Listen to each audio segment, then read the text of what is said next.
यदि तपाईहरु पनि चिनिया भाषा सिक्न चाहनुहुन्छ भने तपाईहरुलाई स्वागत छ। आजको क्लासमा अब सुरु गर्न गइरहेको छ आजको क्लास। चाइनिज भाषाका स्वर वर्णहरू भोवेल्स साउन्ड्सहरू चाहिँ यस प्रकारको रहेको छ।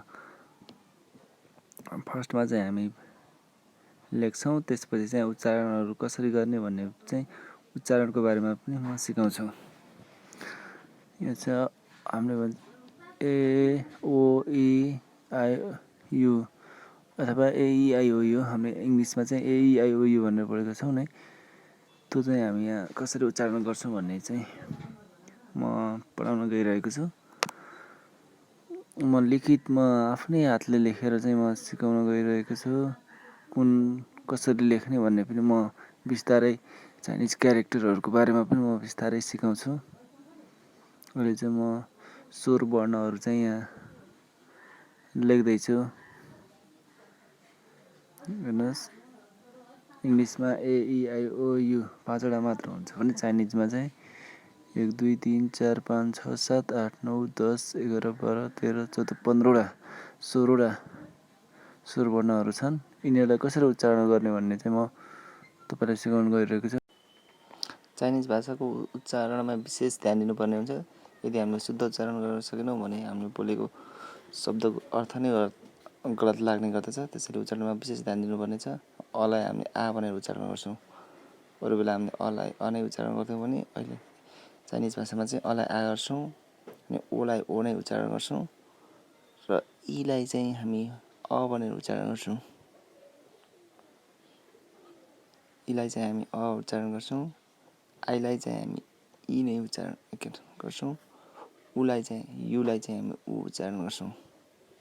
अनि यदि यु को माथि दुईटा थोप्ला छ भने हामी चाहिँ यु यु यु उ र अनि उ एकैचोटी मिक्स गरेर चाहिँ उच्चारण गर्दछौं। यो चाहिँ उच्चारण गर्न सबैभन्दा गाह्रो हो। चाइनिजहरु आफैहरु पनि उच्चारण गर्नका लागि एकदमै गाह्रो मान्ने गर्दछन् र हाम्रो लागि त एकदमै गाह्रो हुने नै भयो। ई आर छ भने हामीले अ उच्चारण गर्छौं। पहिले नै भनिसकेको छ। ई लाई चाहिँ अ भनेर उच्चारण गर्छौं, र लाई र नै उच्चारण गर्छौं, अ उच्चारण गर्छौं। अनि अ र आई छ भने ए र आई छ भने हामी चाहिँ आई उच्चारण गर्छौं। पहिले नै भनिसकेको छ। अनि ई र आई छ भने ऐ उच्चारण गर्छौं। ए र ओ छ भने आ उच्चारण गर्छौं।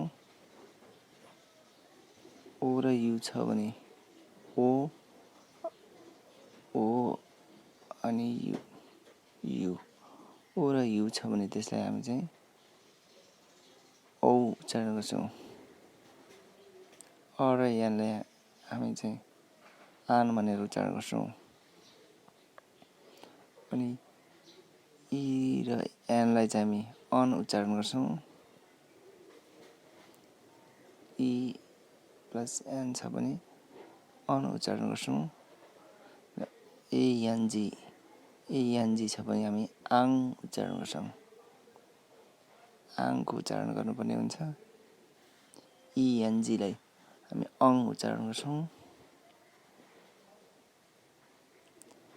अनि ओ एन जी लाई चाहिँ हामी ओङ उच्चारण गर्छौं। ओङ अङ ओङ उच्चारण गर्दछौं। चाइनिज भाषाको उच्चारणमा चाहिँ विशेष ध्यान दिनुपर्ने हुन्छ। यदि उच्चारण मात्र गलत भएमा पनि शब्दको अर्थ नै गलत लाग्ने गर्दछ। त्यसैले उच्चारणमा विशेष ध्यान दिनुपर्ने छ। हेर्नुस्, राम्ररी हेर्नुस् अनि उच्चारण आफै प्र्याक्टिस गर्नुस्। म्याक्सिमम प्र्याक्टिस गर्नुपर्ने भनेको चाइनिजमा चाहिँ उच्चारण हो। उच्चारण यदि गलत भएमा चाहिँ हामीलाई बोल्न खोजेको अर्थ नै हुँदैन।